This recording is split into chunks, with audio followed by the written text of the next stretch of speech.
Free promotional options. Another free promotional option is sending out press releases to various media outlets. The government requires that radio and television give some free time for community events as a service to the community. If you're going to be playing somewhere, let the press know in advance. It's usually 4 weeks, and they might tell of where you're playing and the time. Get a list of all the radio and television stations in your area. Find out what they call their community events news spots. Some are called community events, others community calendar or some other name.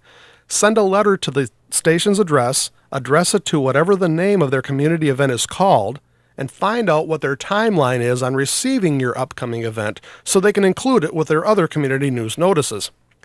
This doesn't cost you a penny. Make sure you send the information on your own business letterhead. Make sure you have the approval from the organization for whom you'll be playing prior to the event before sending out the press release. One other option is to find the TV or radio station's website, and if you could have a posting of your event on their virtual board.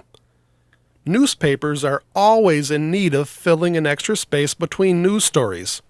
Send what is called a news item to various local newspapers. If there's space, perhaps they could give you more free exposure. Be sure to print news item above the address to the paper. This way your mailing will go to the proper person. Don't feel as if you're using the media by attempting to get something free from them. They need news stories. You can become that news. One hand feeds the other. You need exposure, they need news stories. It's a perfect combination.